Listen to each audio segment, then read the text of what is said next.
यदि आप भी एसएससी जीडी वैकेंसी का वेट कर रहे थे तो आपका जो इंतजार है वो खत्म हो चुका है, क्योंकि एसएससी जीडी में 5 सितंबर को एक नोटिस निकाला है जिसमें 39,481 वैकेंसी आई हुई है। अब हम देखेंगे कि इसके फॉर्म कब से भराने लगेंगे, लास्ट डेट क्या है और किस डिपार्टमेंट में कितनी वैकेंसी है। तो सबसे पहले हम देखेंगे एसएससी के बारे में।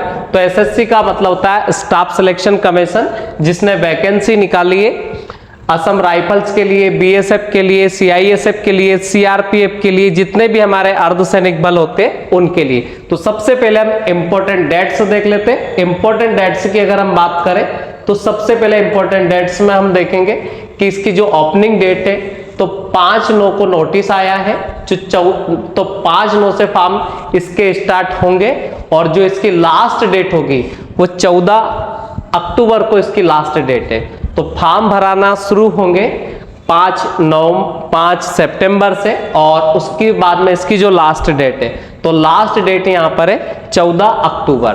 उसके बाद last date and time for receipt online application form, तो ये लिखा हुआ है 14, और last date for time for making online fees payment, तो आपको जो ऑनलाइन पेमेंट करने की जो लास्ट डेट है वो 15 तारीख है यहाँ पर। और जो करेक्शन करने के लिए जो डेट दे रखी है तो 5/11 से लेकर 7/11 में 3 दिन का आपको टाइम दिया है सर इस बार एसएससी ने, कि अगर आपके फॉर्म में कोई प्रॉब्लम हो जाती है या मिस्टेक हो जाती है तो आप उसको एडिट कर सकते हैं 5/11 से, मतलब 5 नवंबर से 7 नवंबर के बीच में। उसके बाद में जो एग्जाम डेट यहाँ पर दी है कि एग्जाम कब तक हो सकती है, तो जनवरी और फरवरी माह के बीच में आपकी एग्जाम हो सकती है।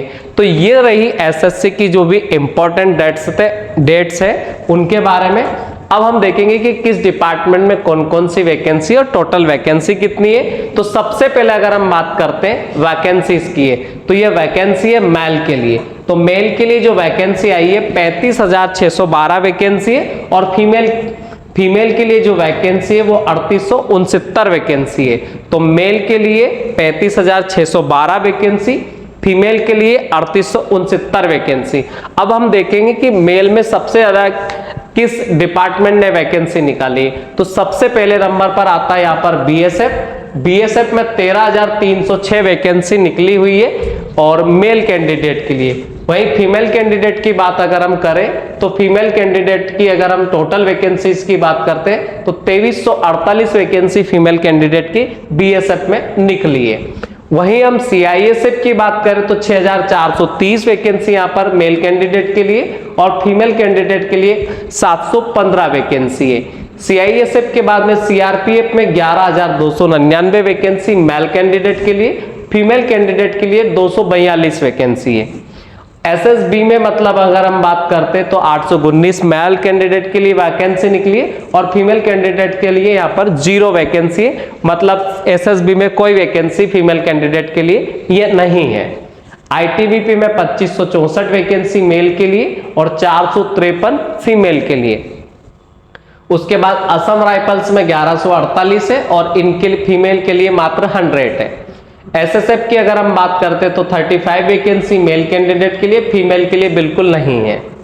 फिर हम बात करते हैं एनसीबी के लिए, यहाँ पर 11 पोस्ट है और यहाँ पर भी 11 पोस्ट है।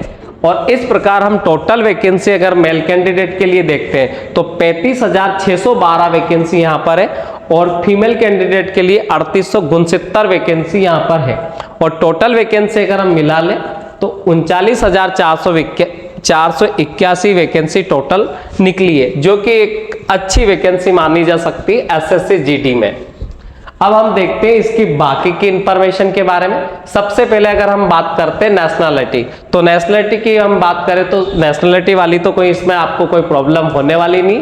तो अब हम बात करेंगे एज लिमिट की। तो एज लिमिट आपको अच्छे से ध्यान देनी, अगर आपकी एज 18 से 23 के बीच में तो आप इसके लिए एलिजिबल है, या फिर आपका जन्म आप ऐसे समझ सकते हैं ये एज लिमिट आपकी मापी जाएगी, मतलब एज लिमिट मेजर होगी 1/1/2025 को। अगर कैंडिडेट का जन्म 2/1/2001, 1/2/1/2002 और 1/1/2007 के बीच में हुआ है तो बंदा इसके लिए एलिजिबल है, अदरवाइज इसके लिए एलिजिबल नहीं है।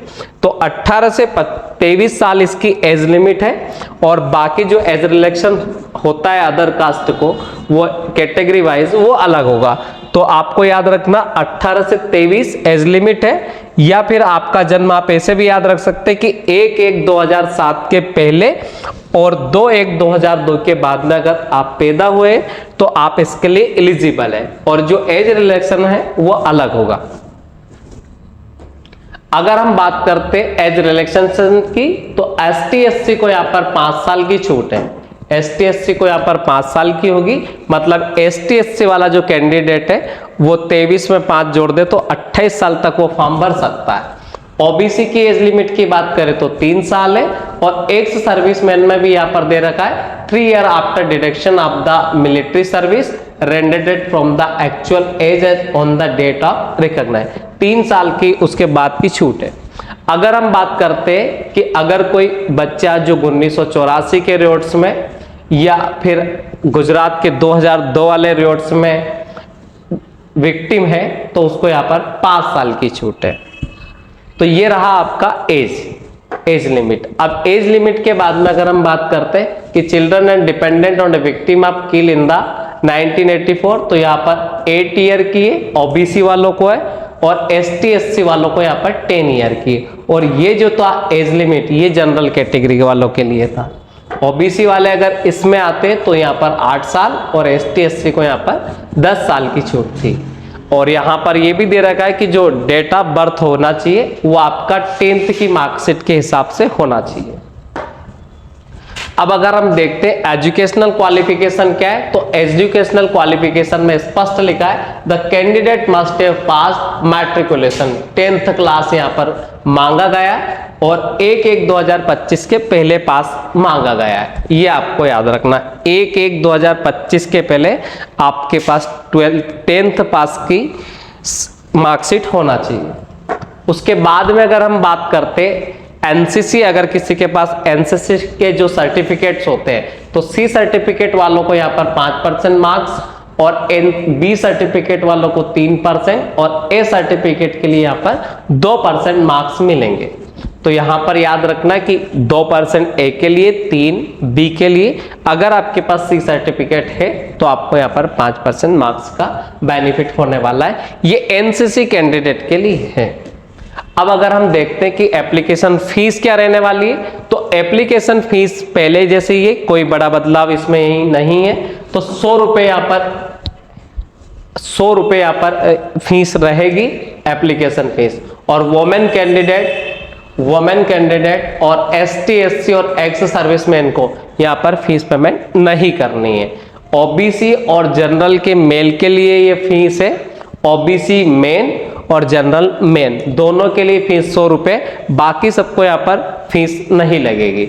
उसके बाद में अगर यहाँ दे रखा है कि आप फीस कैसे कर सकते हैं, तो ऑनलाइन यहाँ पर भीम UPI से कर सकते हैं, नेट बैंकिंग से कर सकते हैं, और 15 अक्टूबर के पहले आपको फीस करनी होगी। उसके बाद में अगर हम बात करें कि ऑनलाइन अगर आपको करेक्शन करना है, जैसे फॉर्म में पहली बात कोई मिस्टेक करनी नहीं है पहले से, पर अगर किसी कारणवश हो जाती है तो उसके लिए करेक्शन के लिए 2 डेट यहाँ पर 3 दिन आपको मिलेंगे SSC की तरफ से। 5/11 से 7/11 के बीच में आप कभी भी इसमें करेक्शन करवा सकते हैं। उसके बाद में अगर हम बात करें आगे, तो यहाँ पर एग्जाम का जो स्कीम है, स्कीम ऑफ एग्जामिनेशन है, तो कौन कौन से सब्जेक्ट होंगे जो इस एग्जाम में आने वाले। तो सबसे पहले अगर हम बात करें जनरल इंटेलिजेंस एंड रीजनिंग, तो रीजनिंग के यहाँ पर 20 क्वेश्चन आएंगे और 40 मार्क्स के होंगे। उसके बाद जो आपका GS वाला पेपर है या जनरल नॉलेज जिसको अपन बोल सकते हैं, 20 क्वेश्चन के 40 नंबर यहाँ पे रहेंगे। और आपका मैथ्स होगा, मैथ्स के भी आप 20 में से 20 क्वेश्चन होंगे और 40 नंबर के होंगे। हिंदी या इंग्लिश आपके पास ऑप्शनल होगा कि अगर आप इंग्लिश लेना चाहे तो इंग्लिश सब्जेक्ट के रूप में ले सकते हैं, और हिंदी सब्जेक्ट को लेना चाहे तो हिंदी सब्जेक्ट के रूप में ले सकते हैं, और जिसके 20 क्वेश्चंस होंगे और 40 नंबर के होंगे। तो इस प्रकार अगर हम यहाँ पे देखें तो यहाँ पर 80 क्वेश्चन होने वाले, और उनके जो मार्क्स होंगे वो 80 का डबल 160 मार्क्स यहाँ पर होने वाले हैं। हर क्वेश्चन का यहाँ पर 2 मार्क्स आपको मिलेगा, 80 क्वेश्चंस होंगे और इसके लिए जो आपको टाइम मिलेगा वो 60 मिनट का टाइम मिलेगा। मतलब 60 मिनट का टाइम मतलब 1 घंटे का टाइमिंग होगा। क्वेश्चन की बात करें तो 80 क्वेश्चन होंगे, मार्क्स की बात करें तो 160 मार्क्स यहाँ पे होंगे। एक क्वेश्चन के 2 मार्क्स आपको मिलेंगे। सब्जेक्ट कितने होंगे तो 4 सब्जेक्ट यहाँ पर होंगे। एक आपका रहेगा रीजनिंग, मैथ्स, जीएस और आपका हिंदी या इंग्लिश। नेगेटिव मार्किंग की बात करें तो यहाँ पर 2 मार्क्स एक क्वेश्चन का मिलेगा और 0.25 मार्क्स यहाँ पे कम होगा, मतलब नेगेटिव मार्किंग है। तो पिछली बार के जैसे ही 1/8 नेगेटिव मार्किंग यहाँ पर रखी गई है। अगर हम देखें कि सिलेबस क्या है इसका, तो सिलेबस ये जनरल इंटेलिजेंस और रीजनिंग का सिलेबस है। रीजनिंग के सिलेबस में analytical aptitude and ability to observe and distinguish pattern will be tested through question principally of non verbal type. This component में include question on the analogy, similarities and differences, spatial visualization. मतलब reasoning वही रहने वाली है, इसमें कोई अंतर नहीं है। मतलब सीधे भाषा में हम समझे तो वर्बल और नॉन वर्बल दोनों टाइप की रीजनिंग यहाँ पर रहने वाली है। मैथ्स भी सेम रहने वाला है, इसमें कोई चेंजेस नहीं है। और हिस्ट्री, ज्योग्राफी सबका सिलेबस सेम ही है। हाँ, फिजिकल की अगर हम बात करें तो इसके फिजिकल के बारे में हम देख लेते हैं, क्योंकि जैसे ही आपका रिटर्न कंप्लीट होता है, रिटर्न का रिजल्ट आएगा, रिटर्न के बाद में आपका फिजिकल के लिए आपको बुलाया जाएगा। अब फिजिकल में क्या क्या होगा वो अपन समझते हैं। तो फिजिकल में मेल के लिए अगर हम देखेंगे तो 5 किलोमीटर 24 मिनट में आपको रनिंग करनी होगी और फीमेल कैंडिडेट के लिए 1600 मीटर 8.5 मिनट इसके लिए आपको मिलेंगे। अगर हम बात करते हैं ये किन के लिए, तो जो लद्दाख रीजन से नहीं आते हैं। अब लद्दाख रीजन से जो आते हैं तो मेल कैंडिडेट के लिए यहाँ पर 1.6 किलोमीटर इन 7 मिनट और 800 मीटर इन 5 मिनट, ये फीमेल कैंडिडेट के लिए जो कैंडिडेट लद्दाख रीजन से आते हैं। पर हम हमारी बात करें तो हम लद्दाख रीजन से नहीं आते, तो मेल कैंडिडेट के लिए 5 किलोमीटर 24 मिनट में और 1.6 किलोमीटर 8.5 मिनट में, ये फीमेल कैंडिडेट के लिए। तो ये पहले जैसा ही है, इसमें कोई बदलाव नहीं है। अगर हम बात करते फिजिकल स्टैंडर्ड की तो यहाँ पर मेल कैंडिडेट के लिए जो हाइट है 170 सेंटीमीटर है और फीमेल कैंडिडेट के लिए जो हाइट है 157 सेंटीमीटर है। अब जो बाकी की कैटेगरी है जिसको यहाँ पर हाइट में छूट है उनके बारे में हम देखेंगे। ये जनरल कैटेगरी के हिसाब से मेल कैंडिडेट 170, फीमेल कैंडिडेट की अगर हम बात करें तो 157 सेंटीमीटर। अगर हम बात करते all candidate belonging to scheduled tribe, मतलब जो एसटी कैटेगरी से आते हैं तो वहां पर उनको छूट है 162.5 और यहाँ पर फीमेल कैंडिडेट के लिए 150। मतलब एसटी के मेल के लिए 162.5, एसटी के फीमेल के लिए 150। All scheduled tribe candidate north east region, जो नॉर्थ ईस्ट वाले एरिया से आते हैं तो मेल के लिए 157.0 और यहाँ पर 147.5 फीमेल कैंडिडेट के लिए। या all ST left wing extremist affected district, तो जो इन जिलों से आते हैं वो 160 और 147.5 और ये इन एरियो से आने वाले लोगों के लिए मेल के लिए 165 और फीमेल के लिए 155। Candidate hailing from the north east state of Arunachal Pradesh और मणिपुर, इन दोनों स्टेट से अगर कोई आता है तो मेल के लिए ये है और फीमेल के लिए ये दे रखा है। तो ये इनकी हाइट के बारे में आपको दे रखा है।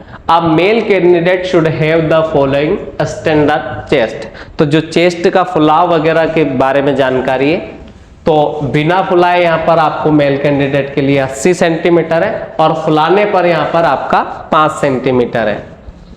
उसके बाद में अगर हम बात करें ये जिनको छूट है तो एसटी के लिए यहाँ पर 76 है और 5 यहाँ पर फुलाना है और बाकी की ये जो अदर कैटेगरी के यहाँ पर 78 है, यहाँ पर 5 है और ये 77 से यहाँ पर 5 का यहाँ पर फुलाना है आपको। अगर हम बात करते हैं चेस्ट मेजरमेंट के बारे में तो अपन देख ही चुके हैं। हाँ, अगर आपको इसमें क्वालिफाई के लिए क्या मतलब क्या क्वालिफिकेशन रखा है तो जनरल के लिए 30% मिनिमम आपको मार्क्स लाने होंगे और ओबीसी और ईडब्ल्यूएस के लिए यहाँ पर 25% और उसके बाद में ऑल अदर कैटेगरी के लिए 20%। तो ये तो नाम मात्र का है। इसमें कटअप की अगर हम बात करें तो इस बार का जो कटअप है वो 135-6 के आसपास जनरल का रहा है। तो आपको मेरे हिसाब से इस एग्जाम के लिए 140 से कम नंबर नहीं होना चाहिए अगर आप जनरल कैटेगरी से आते हैं, तो अदरवाइज इसमें आपका सिलेक्शन नहीं हो सकता। हालांकि अगर आप चाहे तो 140 मार्क्स लाना इतना डिफिकल्ट नहीं होता है इस एग्जाम में, क्योंकि इसमें मैथ्स रीजनिंग दोनों बहुत सरल आते हैं। और उसके बाद में अगर हम बात करें जीएस, वो भी बहुत सरल आता है। और हिंदी तो जो बच्चे 12th में हिंदी अच्छे से पढ़ चुके होते हैं उनको हिंदी में भी कोई प्रॉब्लम नहीं आती है। तो आपको इसके फॉर्म को अच्छे से भरना है और ध्यान से भरें, और फॉर्म को फिलअप करने से पहले एक बार पूरा अच्छे से उसके रीड करें और उसके बाद में फॉर्म फिलअप करें। Thank you.